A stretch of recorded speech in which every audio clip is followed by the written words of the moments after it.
अच्छा बुंदेला साहब, आप खजुराहो फिल्म फेस्टिवल जी। के जरिए जो सिनेमा है उसको आप गांव तक ले जा रहे हैं, लेकिन आजकल एक नया चलन चला है फिल्मों के बायकॉट का, जिसमें आपके समर्थक तमाम लोग हैं और वो फिल्मों के खिलाफ नारे लगाते हैं। तो क्या फिल्मों को बायकॉट करने के नारे सही हैं? फिल्मों का बायकॉट होना चाहिए? बिल्कुल भी नहीं। सिनेमा समाज का आईना है।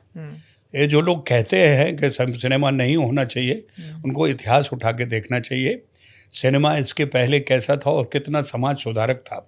कितने अच्छे अच्छे फिल्म मेकर थे जिन्होंने समाज में, आप राज कपूर की फिल्में उठा के देख लीजिए, आप भी शांताराम की फिल्में उठा के देख लीजिए, आप के आसिफ साहब की उठा के देख लीजिए, महबूब साहब की फिल्में उठा के देख लीजिए। वो फिल्में जो समाज में एक नया डायरेक्शन लेके आई हैं, उनको आप बाइकआउट करेंगे। हाँ, जो बुरी चीज़ है आप देखिए मत, बाइकआउट क्यों करिए भाई? आपको किसने रोका है? आप कोई बंदूक थोड़ी आपके सर पर रख रहा है कि चलिए देखिए। नहीं, जो सिनेमा है, आमिर खान की फिल्म देखिए, फिर से तारे ज़मीन पर नहीं आई, गिर गई, फ्लॉप हो गई। तो बुरी फिल्में हैं, उनको आप फैसला मत करिए और आप बैकआउट मत करिए। हाँ, किसी विश्वास पर, किसी की आस्था पर अगर चोट पहुंच रही है तो उसके लिए दूसरे रास्ते हैं, कोर्ट कचहरी है, उसके लिए आप दूसरे रास्ते इख्तियार करिए, ना कि सड़क पर उतर के आप अपना भी समय ख़राब कर रहे हैं, दूसरों को भी आप मिसगाइड कर रहे हैं, दूसरों के काम को भी रोक रहे हैं। और सिनेमा समझने की कोशिश करिए। सिनेमा पूरी दुनिया में इसी तरह हुआ है, कोई नया नहीं है कि हम लोग कोई नई चीज़ कर रहे हैं। और अब सिनेमा तो, मेरा खजुराहो जो करने का मतलब था अनुराग भाई, मैं बहुत सारे वहाँ नौजवानों को मिलता था, उनको बॉम्बे में ले जा नहीं सकता था। और ऐसी स्थिति भी नहीं थी कि वहाँ पे 10-15 स्टूडियो खोल दूँ तो वहाँ पे शूटिंग हो। तो अब ये एक मन हुआ कि खजुराहो जैसी जगह को अगर हम यहाँ पर सिनेमा से अटैच कर दें तो यहाँ रोज़गार मिलेगा। बहुत सारे होटल्स जो खाली पड़े रहते हैं कम से कम 10-15 दिन के लिए भरेंगे, टैक्सी वालों को, बाकी और दुकानदारों को उस तरह का रेवेन्यू मिलेगा। और दूसरे, बॉम्बे से जो और बाहर इंटरनेशनल जो फिल्म मेकर आएंगे वो लोकेशन देखेंगे। यहाँ पे आसपास पन्ना है, आपका बेड़ा घाट है, उधर आपका बांधवगढ़ है, इधर छतरपुर है। तो हमारी कोशिश ये थी कि ये वर्जिन लोकेशंस हैं। चूँकि जहाज़ 4 महीने चलता ही है, अगर लोग आएंगे तो 12 महीने हो जाएगा।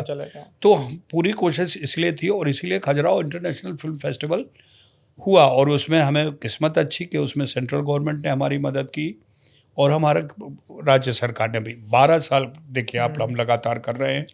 टपरा टॉकीज़ बनाते हैं, टॉकीज़ तो वहाँ है नहीं, झोपड़पट्टी बनाते हैं, उसमें आपका एक बड़ा LED लगाते हैं और सराउंडिंग साउंड लगा के बड़ी से बड़ी फिल्में दिखाते हैं। सारे लोग आ चुके हैं, गोविंदा, जैक श्रॉफ, शेखर कपूर, अनुपम खेर, बड़े से बड़े फिल्म मेकर, आपके रमेश सिप्पी, आपके राहुल रवेल वगैरह हर साल हमारे पास।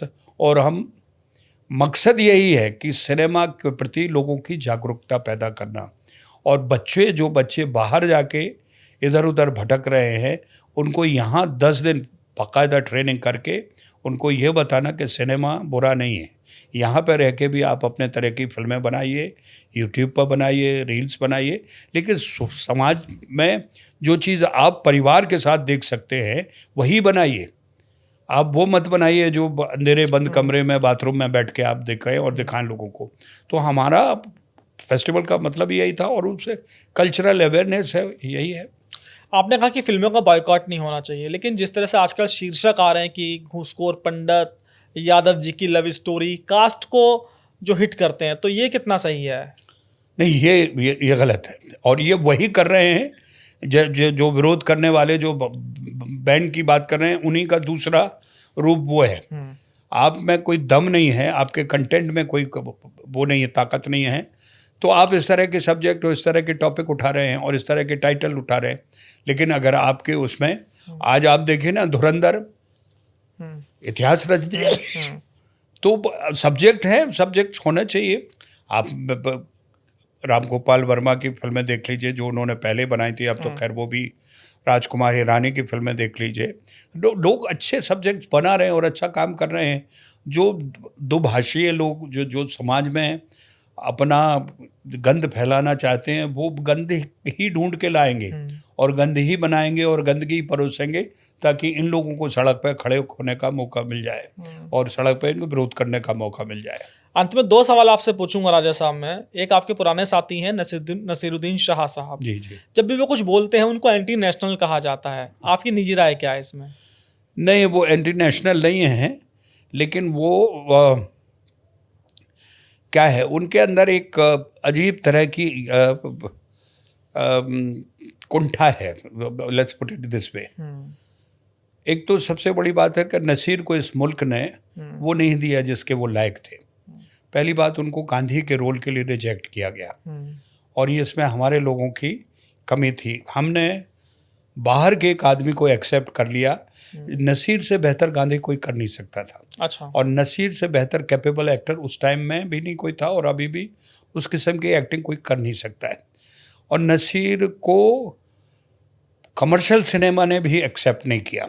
उनसे बेहतर कमर्शियल सिनेमा ने ओमपुरी को एक्सेप्ट कर लिया। तो आदमी कई बार जब रिजेक्ट होता है और कई जगहों पे जब रिजेक्ट होता है तो उसको एक कुंठा पैदा होती है और उसके प्रति उनकी प्रतिक्रिया होती, तो वो प्रतिक्रिया इस रूप में निकलती है कि वो कहते हैं कि उनको यहाँ पे असुरक्षा हो रही है। वो बहुत पढ़े लिखे, बहुत ज़हीन आदमी हैं, उनके बड़े भाई आर्मी में रह रहे हैं, ये भी हैं, but I think it's a momentary, वो कहीं से भी नहीं। और जो लोग उनके बारे में गलत सोचते हैं उनको नहीं पता, हमारे एनएसडी के सीनियर हैं, उन्होंने लंबे समय तक एक थिएटर को ज़िंदा रखा और आज भी वो थिएटर कर रहे हैं, अच्छे से कर रहे हैं, लेकिन हमने उनके साथ न्याय नहीं किया। मैं मानता हूँ as an actor, as a director, कि वो बहुत कैपेबल था, वो इंटरनेशनल स्टार होने के कैपेबल थे और 2-3 बार ही हमारे समाज ने, अब उसको कोई भी आप नाम दे दीजिए, उनको इस तरह से डिसइल्यूजन किया कि उनके दिल में कहीं ना कहीं ये लगा कि यहाँ के लोग मेरे प्रति अच्छा नहीं सोचते हैं। उसका दुष्परिणाम यह है कि वो आज जो कह रहे हैं